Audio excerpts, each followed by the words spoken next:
اعوذ باللہ من الشیطان الرجیم بسم اللہ الرحمن الرحیم۔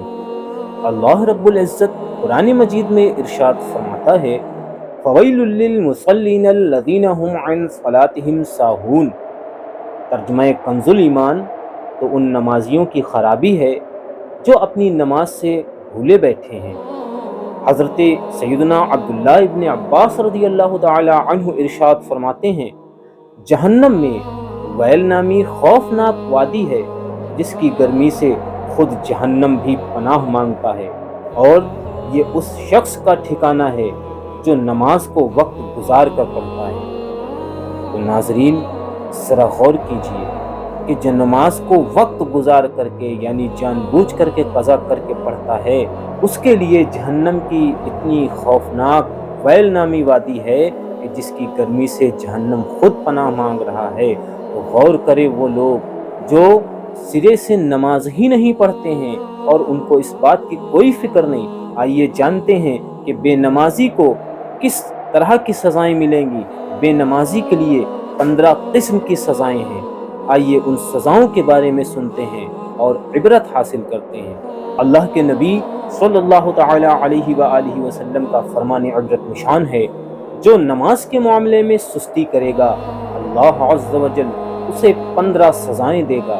ان میں سے 6 دنیا میں، 3 موت کے وقت، 3 قبر میں اور 3 قبر سے نکلنے کے بعد ہوں گی۔ بے نمازی کو دنیا میں جو 6 سزائیں ملیں گی وہ یہ ہیں: پہلی، اللہ عز و جل اس کی عمر سے برکت ختم کر دے گا۔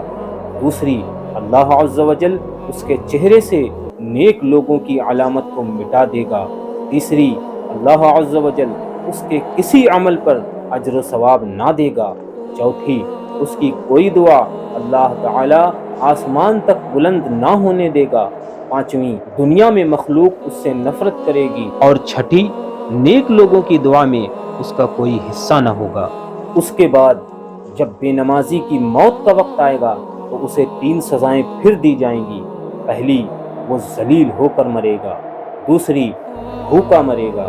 تیسری، مرتے وقت اس بے نمازی کو اتنی سخت پیاس لگے گی کہ اگر سارے دریاؤں کا پانی بھی اسے پلا دیا جائے تو پیاس نہ بجھے گی۔ اب بے نمازی کو جب قبر میں رکھا جائے گا تو اللہ رب العزت اسے 3 سزائیں پھر دے گا۔ پہلی، اللہ اس پر اس کی قبر کو تنگ فرما دے گا اور اسے قبر اس طرح دبائے گی کہ اس کی پسلیاں ٹوٹ پھوٹ کر ایک دوسرے میں پیوست ہو جائیں گی۔ دوسری، اس کی قبر میں آگ بھڑکا دی جائے گی جس کے انگاروں میں وہ دن رات الٹ پلٹ ہوتا رہے گا۔ تیسری، اس پر ایک اژدہا مسلط کر دیا جائے گا جس کا نام الشجاع الاقرع یعنی کنجا سانپ ہے۔ اس کی آنکھیں آگ کی اور ناخون لوہے کے ہوں گے۔ ہر ناخون کی لمبائی 1 دن کی مسافت کے برابر ہوگی۔ وہ گرجدار بجلی کی مثل آواز میں کہے گا میں الشجاع الاقرع ہوں، مجھے میرے رب نے حکم دیا ہے کہ میں تجھے فجر کی نماز ضائع کرنے کے جرم میں صبح تا وقت ظہر اور نماز ظہر ادا نہ کرنے پر ظہر سے عصر اور نماز عصر ضائع کرنے پر عصر سے مغرب تک اور نماز مغرب نہ پڑھنے پر مغرب سے عشاء تک اور نماز عشاء چھوڑنے پر عشاء سے صبح تک مارتا رہوں، اور جب بھی وہ ایک ضرب لگائے گا تو مردہ 70 ہاتھ زمین میں دھس جائے گا، تو وہ اپنے ناخون زمین میں داخل کر کے اس کو نکالے گا، اور یہ عذاب اس پر قیامت تک مسلسل ہوتا رہے گا۔ اس کے بعد ناظرین جب قیامت قائم ہوگی اور یہ بے نمازی جب قبر سے نکلے گا تو اس کو 3 سزائیں پھر دی جائیں گی۔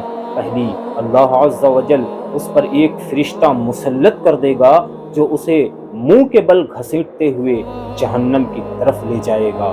دوسرا، حساب کے وقت اللہ عز و جل اس کی طرف ناراضگی والی نظر سے دیکھے گا جس سے اس کے چہرے کا گوشت جھڑ جائے گا۔ تیسرا، اللہ عز و جل اس کا حساب سختی سے لے گا جس سے زیادہ سخت و طویل کوئی عذاب نہ ہوگا۔ اللہ عز و جل اسے دوزخ میں لے جانے کا حکم صادر فرمائے گا، اور جہنم اتنا برا ٹھکانہ ہے۔ تو ناظرین غور کیجئے کہ اس دنیا میں معمولی سی گرمی ہم سے برداشت نہیں ہوتی ہے، چھوٹی سی تکلیف ہم سے برداشت نہیں ہوتی ہے، چھوٹی سی چنگاری بھی ہمیں برداشت نہیں ہوتی ہے، تو ذرا سوچئے کہ نماز چھوڑنے کے سبب اگر ہم پر آخرت کے بڑے بڑے عذاب آ گئے تو ہم انہیں کیسے برداشت کر سکیں گے؟ ہم قبر میں اس گنجے سانپ کے ڈنک کو کیسے برداشت کر سکیں گے؟ ہم قبر میں آگ میں الٹ پلٹ ہونا کیسے برداشت کر سکیں گے؟ خدارا ابھی موقع ہے، ابھی وقت ہے، اپنے آپ کو نماز کا پابند کیجئے، خود بھی نماز پڑھیے، اپنے گھر والوں کو بھی پڑھوائیے، جو بے نمازی ہیں انہیں نماز کی دعوت پیش کیجئے اور یوں آخرت کے عذاب سے بچنے کا سامان کیجئے۔ اس ویڈیو کو سننے والے تمام ناظرین سے گزارش ہے کہ اس ویڈیو کو ثواب کی نیت سے زیادہ شیئر کیجئے۔